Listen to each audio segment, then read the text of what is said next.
Oregon flies across the country, comes into the Whiteout game, and stuns Penn State in double overtime. And yet the Nittany Lions are about to go on a heater in recruiting.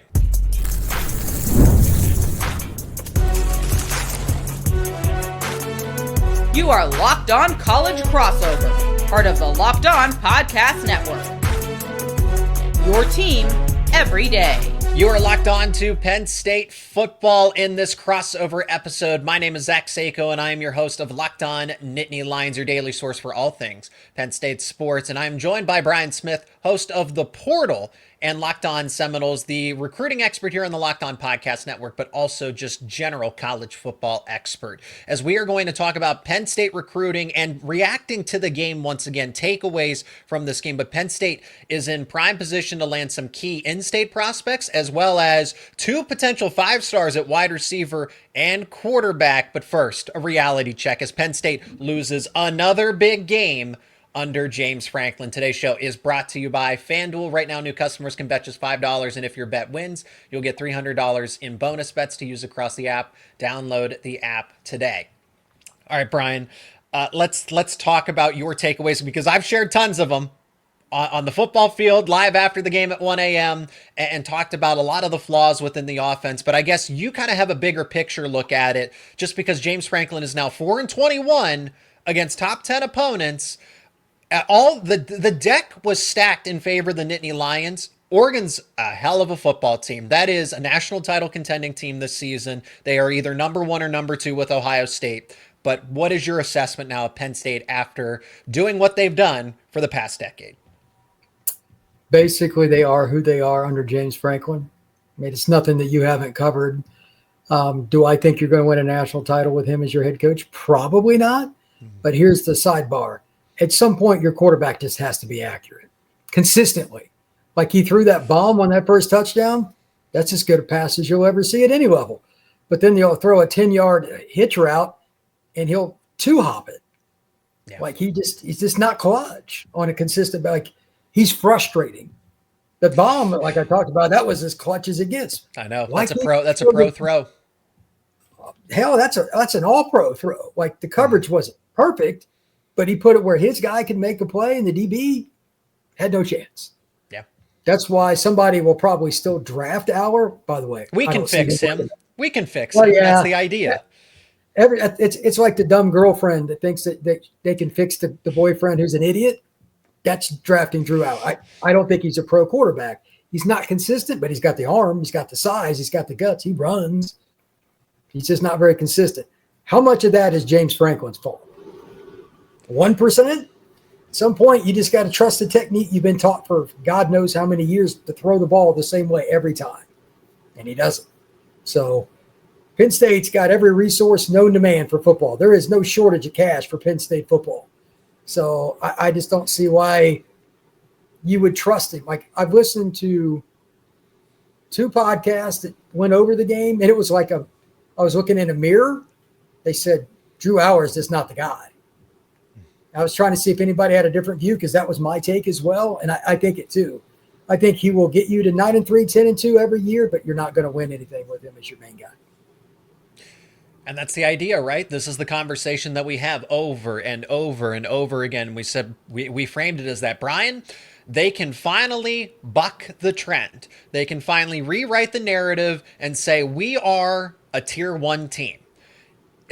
Which means a true national title contender. You should favor us in more of these games. No, they're still tier 2. Even when the deck is stacked against them, and it's stacked in favor of them, I should say. That's what's so frustrating. And hindsight's, they didn't play anybody in this and that. Maybe so, but I imagine that Oregon would have liked to have had a bye week. They would have liked 2 weeks to prepare. They would have liked that game in Autzen Stadium. They would have liked Penn State to fly across the country, had a clean bill of health for the most part. And against all those odds, Oregon still went into the Whiteout and won that game fairly decisively until now. I'll give Penn State credit where credit's due. They came back. They fought, and they forced double OT. But for 3.5 quarters, it was all Oregon. Yeah, watching the game, and then I just went back through the highlights earlier today. 2 things that I noticed. Is it me, or does Singleton not look himself?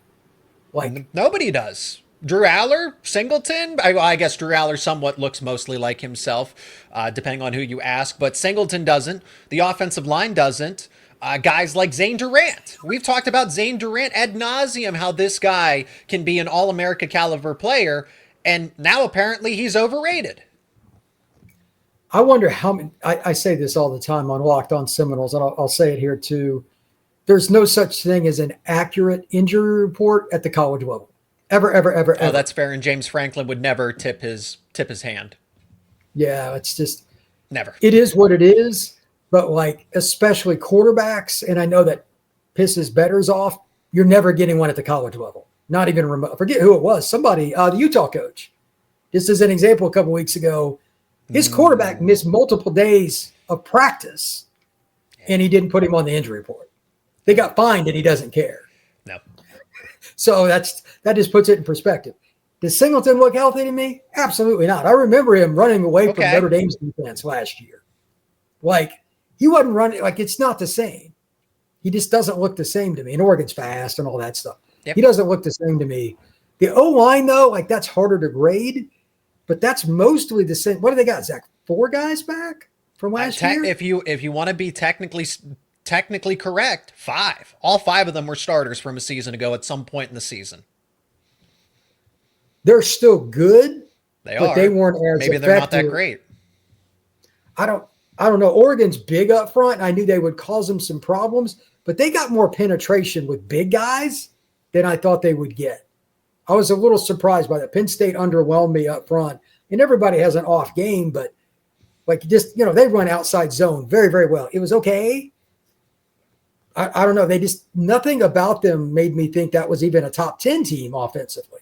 Like they were just very pedestrian, and they got all the same guys back. It's very odd. I don't understand what it is. I really don't.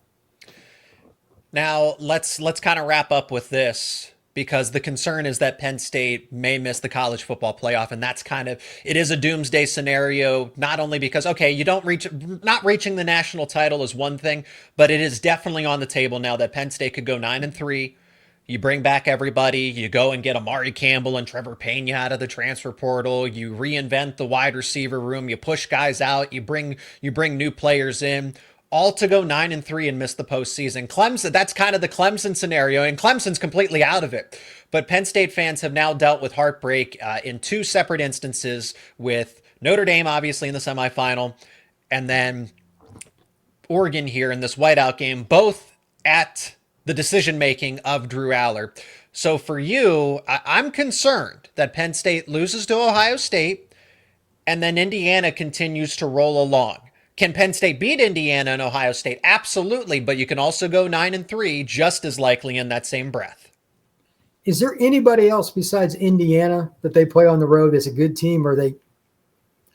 As a competent, capable team, I will give Iowa its due credit. Nebraska also comes to Happy Valley, and I think Dylan Raiola and that offense are only going to continue to improve and get better, so I will never discount those 2 teams, but I still think Penn State will be favored and should win those games decisively. My concern level is a lot different for Indiana, so 9-3 is certainly on the table here. Indiana, they've got a very good coaching staff, and they've got a top 10 pick at quarterback. Like if you gave Penn State Fernando Mendoza, I think they could win the national title. He's the accurate, on-time, every play guy. They're not as talented as Penn State, but they got 2 receivers that'll get drafted. I still don't know why Iowa went cover 0 blitz at the end of that game. That's one of the worst defensive play calls Phil Parker's ever made. But whatever. They could lose, but it's in Happy Valley, and they're used to one of those games. At some point, you got to win one of those games, right? Like it just – I suppose, but history says otherwise. They're winning 16% of them under Franklin, literally. So that's just such a low number. I don't know. I don't think that Penn State will struggle with Indiana's O-line as much as they struggle with Oregon's. It's massive. They're some big dudes. And that freshman running back, holy cow, for Oregon, that guy's a dude. Yeah. If Penn State goes 9-3, I think they got a better chance to make the playoff than some other teams, because their losses are going to be to top 10, top 12. Three top 10 teams, yeah. So, that'll be a debate. Notre Dame will be in that debate again. They don't play anybody the rest of the year. They'll kill everybody. Who gets in, who doesn't, all that stuff we can talk about later. They got to beat one of Ohio State or Indiana, though, to Yes. not be in that. 10-2, Penn State's in because their schedule is more difficult than some other, in my opinion. And they would probably most likely host. They wouldn't get a top 4 seed, but they would probably host. So that would be interesting as well. Well, we're on the same page there that it will take at least one victory against Ohio State or Indiana to guarantee a spot for Penn State in the college football playoff. Now let's talk about some things that seem a little more certain, as Penn State did host the Whiteout. Yeah, they lost, but they're going to pick up not 1, not 2, not 3, maybe even up to 4 recruiting victories here in the not too distant future. Let's talk about them, including a 5-star wide receiver and quarterback. That is coming up next here on this Locked On Crossover.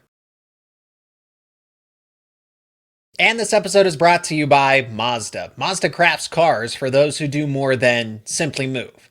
Mazda delivers confidence with every ride, with more IIH Top Safety Pick Plus awards than anyone else. From footwork to breathwork, athletes sweat all the details. Mazda brings the same intention to how we craft every model. You can feel Japanese craftsmanship in every detail, from the metallic accents to available Napa wet leather upholstery.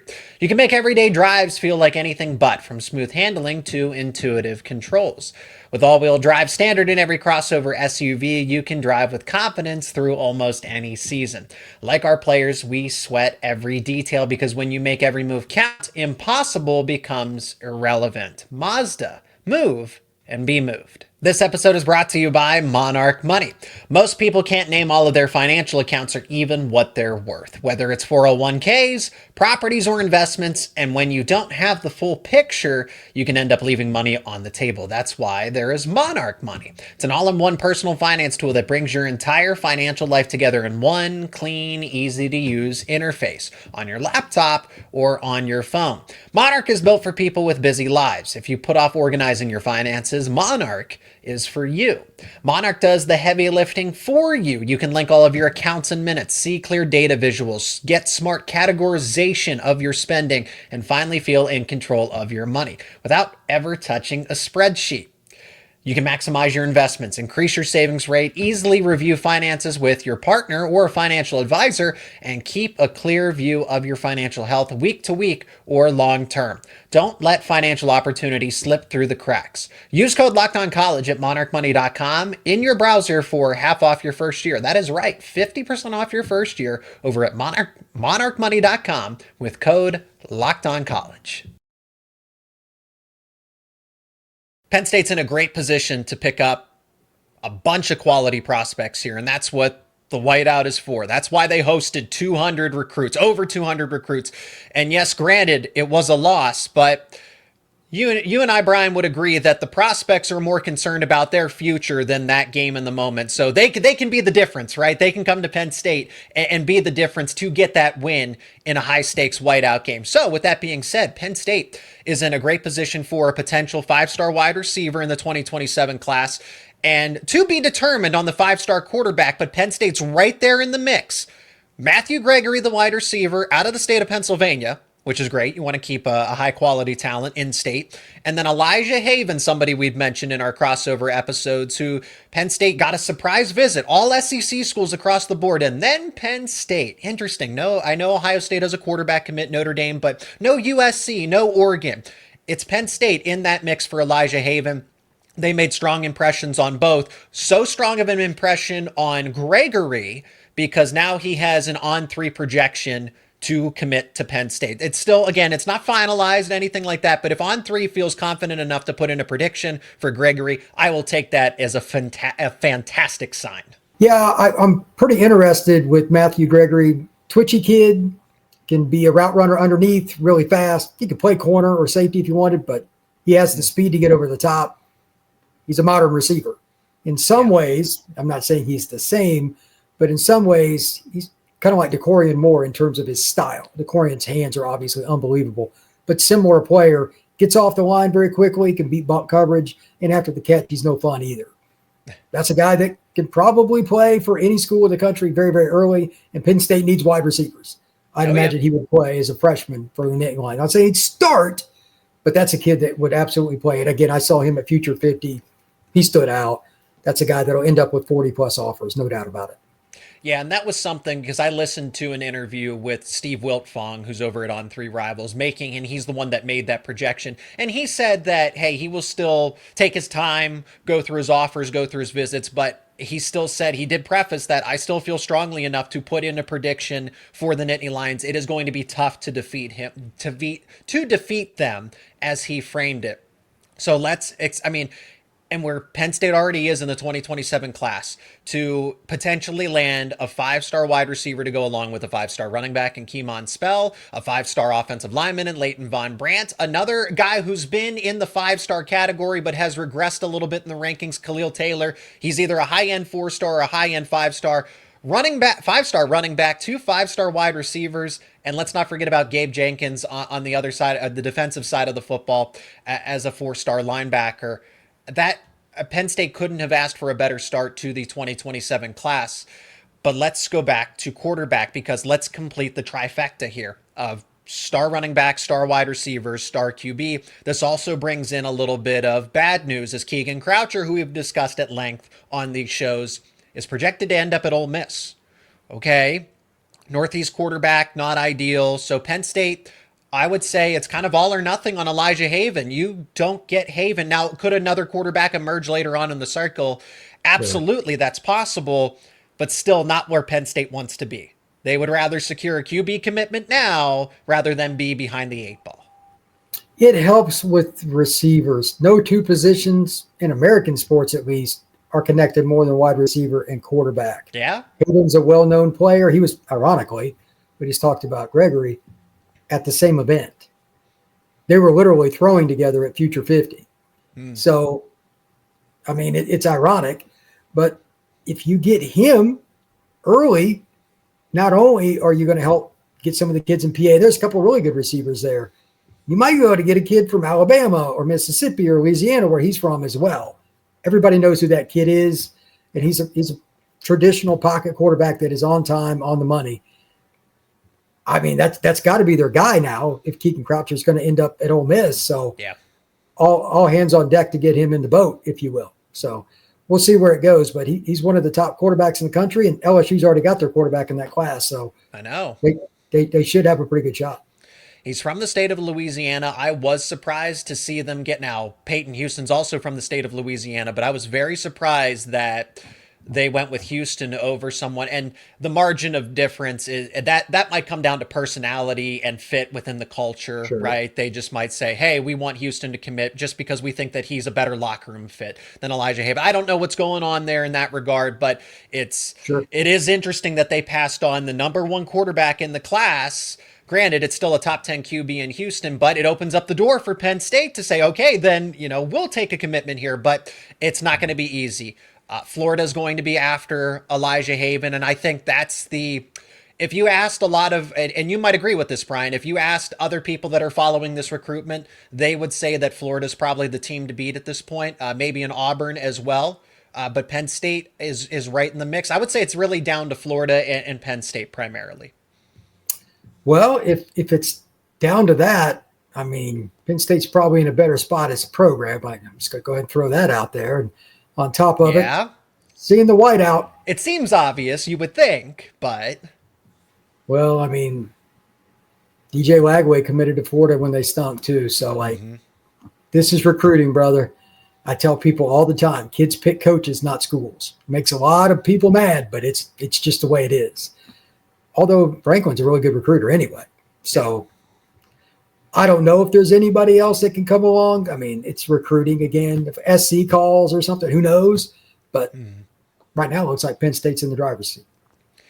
And like I said, it's not that Penn State can't absolutely afford to miss on the likes of Elijah Haven. And you make a great point. Hey, 5-star running back, potentially 2 5-star wide receivers. Maybe you get another one in the mix as well. Why would Elijah Haven want to pass up on the opportunity to just play in this superstar offense down the road? And with Florida, because you never know what's going to happen with Billy Napier. Okay, if you're committing to Billy Napier, he could be gone the next day. He might be here today and gone and fired the next day. You don't know. So I think Penn State needs to include that in their recruiting pitch.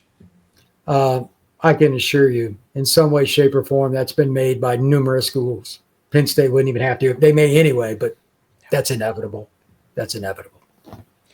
Well, Elijah Haven, we'll see where everything ends up with his recruitment, but Matthew Gregory, great spot for the Nittany Lions. Speaking of being in a great spot for top-tier prospects, Penn State is going to do what they do best, dominate the state. There are tons, yes, I mean a good bunch of prospects in the state of Pennsylvania that are now projected to land in Happy Valley. We're going to talk about that next here on this Locked On Crossover.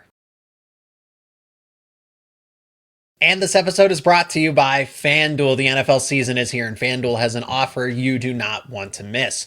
Right now, new customers can bet just $5 and get $300 in bonus bets if you win. That's right. Pick a bet, put down $5, and if it hits, you'll unlock $300 in bonus bets to use across the app. FanDuel gives you so many ways to play. You can build parlays, try player props, or even follow the live lines during games. It makes watching football even more exciting when you've got a little something riding on the action. Whether you're a casual fan or love diving into the stats, FanDuel makes the game day experience so much better.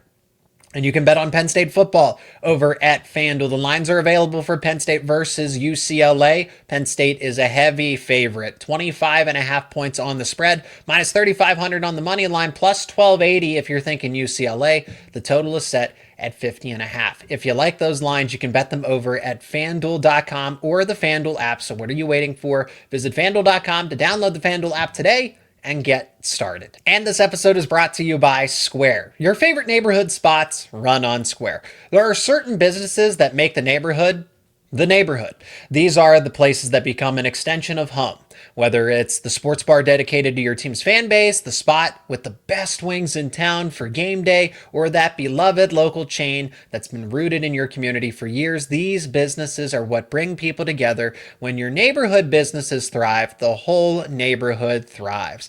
Take Rothrock Coffee in State College as an example, a local spot in your neighborhood that's been the heart of your community for years. It's the kind of place where you walk in and everyone knows your name.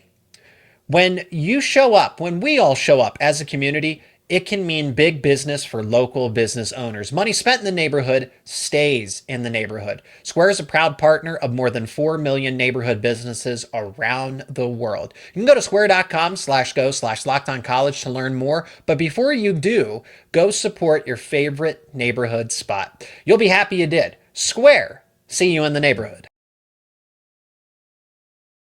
Dominate the state. That's the way that Penn State likes to handle recruiting. And they're going to do just that if all of these predictions go through. On3 and Rivals making the same type of projections here for 3 other Pennsylvania prospects in addition to Matthew Gregory, one of which, Brian, I think we got to start here. He's listed as an athlete. He could play defensive back or wide receiver. So maybe there's that third elite wide receiver that Penn State just...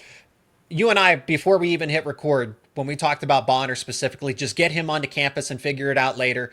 Bonner, 6'2.5", almost 200 pounds, Penn Hills High School. This guy, I think, is underrated as a top 200 player and a number 7. He's listed as the number 7 athlete overall, according to Rivals. I think he's being underrated in this instance.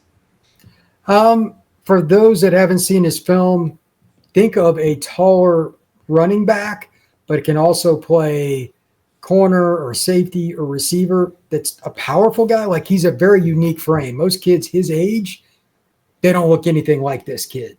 He's put in the time in the weight room, and he's probably just genetically gifted, but he is put together. He can run by guys, can make some guys miss. My only question is, where will he end up position-wise? I don't care what you recruit him at. There's options. And don't forget about him as a return man, too. Yes. Position coaches will probably be fighting over a lot of guys, but this one, like, I don't see how it couldn't be at least 3 different coaches. Safeties coach would love him. Outside linebacker coach, absolutely. Receiver, running back, like, all of them are possibilities. You just get him on campus and kind of let it take care of itself. Let's pivot to Abraham Cissé. This is somebody, if you're following Pennsylvania recruiting a lot, he's somebody that will pop up consistently because just a lot of potential here. 6'4", he weighs 210 pounds. So this is your classic defensive end. There's really no debating, okay, is he going to be a D tackle? Is he going to outgrow the defensive end position? This guy is a true defensive end, a weak side defensive end that will match up on the left tackle and be a pure pass rusher. He just needs to add the weight. I think that's the only question mark, is how soon will he be able to add and build the college frame?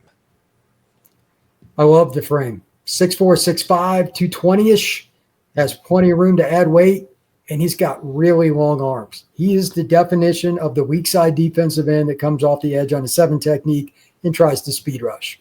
If you don't have those guys, your chances of getting to the national title game are pretty slim. And to be honest, Cissé is probably a little underrated. I know, like, I'm looking at 24/7 right now. They got him as the 10th player in the state. In terms of importance of position and his upside, I guarantee he'll be coveted differently by college coaches just because of the spot that Cissé plays. And I like his film. He's got some physicality to him, but he's not anywhere near filled out yet. He's probably somebody that'll weigh 240 in 2 years. But I don't think he'll really lose much of his quickness and his twitch. He's just now growing into his body. That's a big-time prospect. Another player, and I know that Penn State fans that know recruiting very well probably want me to say Maxwell Hiller. Believe me, we would have let off if it was a sure thing. That's still to be determined. But I don't want to overlook Brandon Lockley, who also gets that projection. And this is huge because Penn State has never had that avenue to St. Joe's Prep. And maybe this is something that finally breaks down the door. 4-star linebacker, just on the outside of the top 10 in the state of Pennsylvania. He is a true Mike linebacker, in my opinion, 6'1", 220 pounds. That Lockley is, that's a good win if it goes across the finish line for Dan Connor, who's still relatively new as Penn State's full-time linebacker coach, but also, again, and I think that's the Jim Knowles factor here with his connections to St. Joe's Prep. Yeah, I would agree. You need to, I mean, I don't know why it is that they haven't had any success there, but it's been a long time. They've been trying to knock on that door. Eventually, just the law of averages, you're going to get somebody. Oh, Brandon Lockley's a really good player. They're known for defense. It shouldn't be that hard. You're 2 hours from campus. All those things line up. And if they're on him early and he's been to campus a few times, you would think Penn State would be the choice. We'll see where he ends up taking visits throughout the rest of this year. But this is a kid the PSU fans should absolutely take a close look at. Watch his film. Good player. And I mentioned Maxwell Hiller, so Penn State's still in a really good standing with him. You and I talked over the summer that, Brian, this is something we should pick back up on, because we really said, you identified Clemson as one of those serious contenders. Maybe Ohio State and Texas or Michigan make a push, kind of the traditional, hey, maybe it's a Notre Dame, right? Kind of the traditional 6 schools that Penn State will go up against. I guess Texas is a little bit of an outlier, but Ohio State, Michigan, Notre Dame, that will probably be the normal top group. But Clemson kind of as a dark horse contender, if you will, because he is, I think he is a self-proclaimed Clemson fan, but the way that they've just taken, you want to talk about Penn State being a little disappointing to start the season. How about Clemson? He told me that to my face, that he grew up a there we go. Clemson So that's guy. where that came from. Yeah. He grew up a Clemson fan, but they stink. I mean, there's just no way around. Like, they were down 16-0 at home to Troy. Come on, bro. That's not how you win recruits Even Penn over. State didn't do that. Look, something's really weird with Clemson. They better figure it out, or they're headed for 6-6. Mm-hmm. They just had a kid decommit, Drake Quinn, one of the best players in the state of Georgia. That doesn't happen to Dabo. Kids don't like the start of the season. They don't want to go play for a losing team. I just didn't think it was going to be Clemson I was talking about. Like, they're not. I don't know if they're going to finish in the top 25. I'd lean towards no. So I don't know what it is. That's going to hurt you. Yep. With a lot of kids. If it hurts you with an Atlanta kid, what's it do for a kid from PA? Like with Ohio State, Penn State, et cetera, right down the road. It's probably not going to end up at Clemson. Him being on campus and just continuing to recruit him. Penn State's putting O lineman in the NFL. I loved that, watching that kid at Under Armour. He was awesome. I thought he was the best lineman there, and we had arguably the 2 highest-ranked offensive tackles in the country over there. He was even better. They were good, but he was even better in one-on-ones. Hiller's a first-round pick and waiting. He already has the college-ready frame. 6'5", 305 pounds. You could play him at tackle, but he's projected at interior offensive line, and On Three Rivals has him at 16 overall in the nation. That's still number 2 in the state of Pennsylvania behind Keemon Spell, but this is a player that's a pending 5-star across the board when these rankings are truly finalized, and Penn State should absolutely prioritize him in this class. Yeah, it's like if you get Hiller to go with some of these other kids, Penn State could trend not only for a top 5 class, but a top 3 class. He's a special player. His ranking's going to go up. I guarantee it. Yeah, and that's saying something when he's already top 15. So that is where we will conclude things on this Locked On crossover to talk Penn State football and recruiting as well. So recruiting going on trending in the right direction after that loss to Oregon, but Penn State did what they wanted to do with the Whiteout. It was the recruiting event that they had hoped it would be, and then some. He is Brian Smith, the recruiting expert, college football expert here on the Locked On Podcast Network, hosting the portal devoted entirely to recruiting and the transfer portal, as well as Locked On Seminoles. My name is Zach Seyko, and I'm the host of Locked On Nittany Lions. As always, subscribe to our shows for daily content around respective teams and coverage in recruiting and the portal. Thank you so much for joining us on today's show. Let us know your thoughts down in the comments section. Brian, thank you for the time, the insight, and the expertise, as always. Absolutely. Look forward to doing it again.